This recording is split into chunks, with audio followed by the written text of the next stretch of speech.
basically just set out to make a very real, raw, authentic record.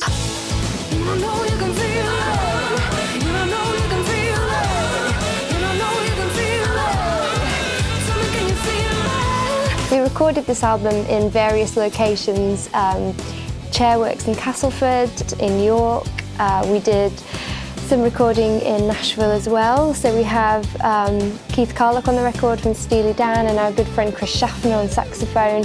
So very similar to the first record in the sense that half of it was recorded in America and half recorded in England.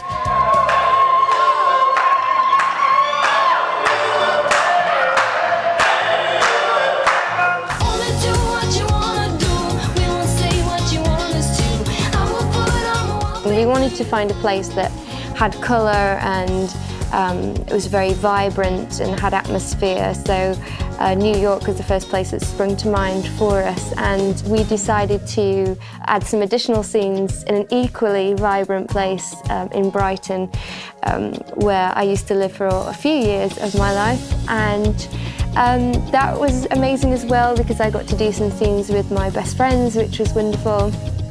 So War Paint was a song that came very, very early on this album, and it really did start with just an acoustic and this new Farmer foot drum, a stomp drum that had just come through the post that we wanted to try out, and it just pretty much happened very, very quickly. And I think War Paint is about finding your identity and using whatever channels that you have, creative or otherwise, to kind of express yourself and find the best version of you.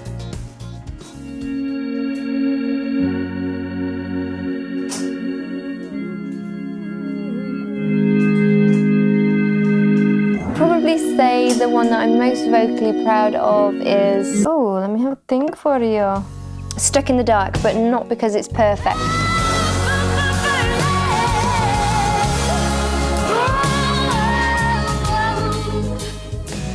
And I think as you get older, and especially as a vocalist, you become more accepting of your voice, and instead of trying to tweak it or auto-tune it or turn it into something it's not, you just have to accept and be happy and know that you got the vibe right rather than you got the pitch right. I think that's the most important thing to take away from this album at the end for us, was that the vibe was more important than perfection.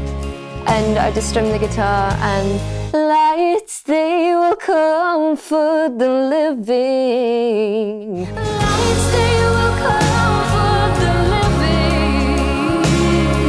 And rather be still. Definitely feel as though this is the sister track to Baby Don't Mean Nothing. And only people that have listened to the first record will know what I'm talking about.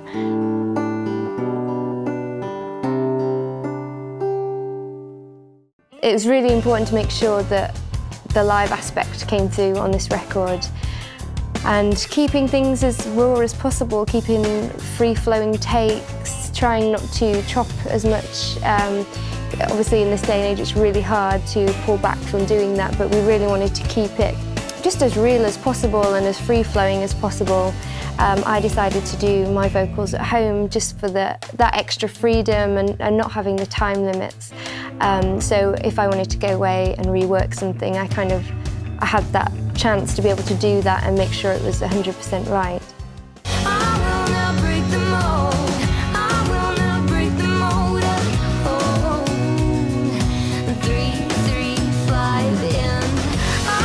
Break the Mold is pretty much about preserving those things that you love and really admire and trying to keep them alive. It was really cool to write this track because I started it very early on in GarageBand, and I was using pretty much whatever was lying around to create a backing track and music. So desks, stamping on the floor, or you just using furniture, using my voice in ways that I've never tried to before, which was very exciting.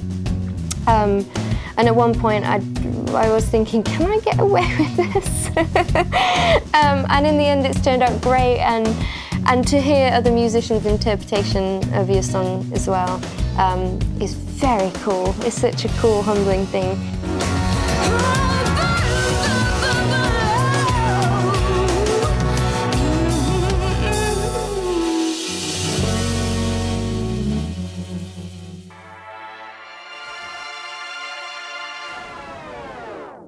I will be a soul survivor riding out in a cold. Soul Survivor was a very bizarre track in the sense that it came from nowhere, literally drying my hair, the hairdryer, and it sounded for a moment like I was in a coliseum, like a because we all know that hairdryers sound exactly like that. And I just started singing along, kind of marching with my hairdryer, as you do. And I went into gladiator mode, kind of stamping forward, listening to the roar and singing I Will Be a Soul Survivor. And yeah, I wasn't sure how it was going to turn out, or if it was just going to be like one of those joke songs that you do at bizarre times. Am I the only one that does that, maybe?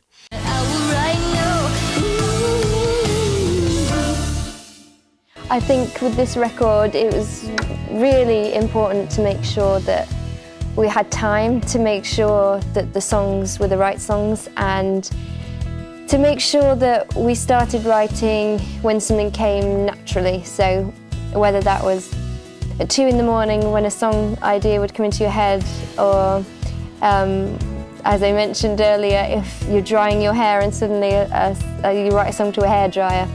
So it was all very organic and as and when, and I think that was really important, because I think it's very easy to churn songs out that don't mean as much to you as those that come at the times when you're actually really feeling something. You love all your songs, then you hate all your songs, then you want to can all your songs, and then you want to start another album. It's quite an emotional journey from start to finish, and I would say even more so if, like I am, you're quite involved in everything from start to finish, and as independent artists a lot of us are. And you always want to go back, and you always want to tweak, and you always want to make things better every step of the way, and there comes a point where you have to stop doing that, or else you're forever changing it until it becomes something else.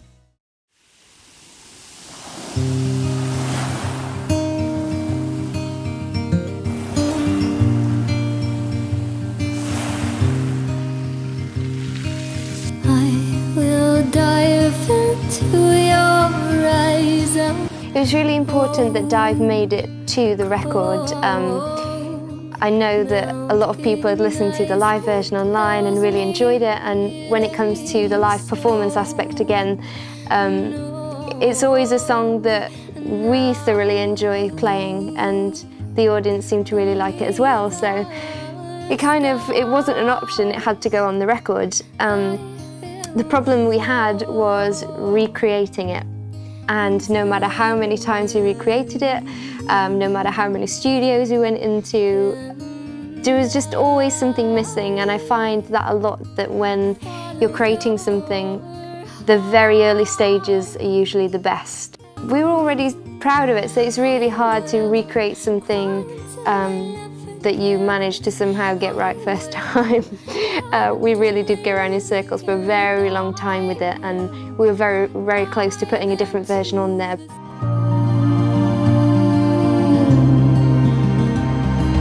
Diving deep, the silence wraps around sound. Sometimes when you're very close to a song and your audience are very close to a song, you don't want to change too much about it. So we made the decision to keep the live version that we did together, which was just Rich on guitar and me on vocals. And we just decided that we would remaster that and put it onto tape and kind of give it a little extra sheen. That cliche thing that if it isn't broke, just kind of leave it alone, and if people like it, let them have it.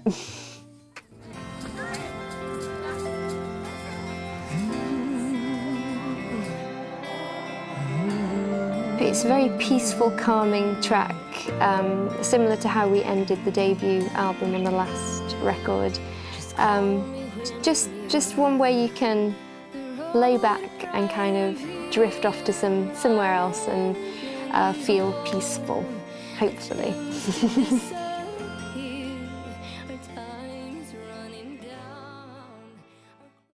None of the songs were written in the traditional sense. I do find it hard to sit in a room, especially with a stranger, so it's easier for me. It was definitely easy for me to think of it as therapy sessions, so which is what music is to a lot of people, to those listening, to those creating, which is where the title Electric Soul Therapy comes from. You know, to write on paper or to use the guitar, to use that as an outlet for what you're feeling, in turn makes you feel better. And then that kind of transcends to someone else's ears and makes them feel better, hopefully. So that is where the album name came from, Electric Soul Therapy.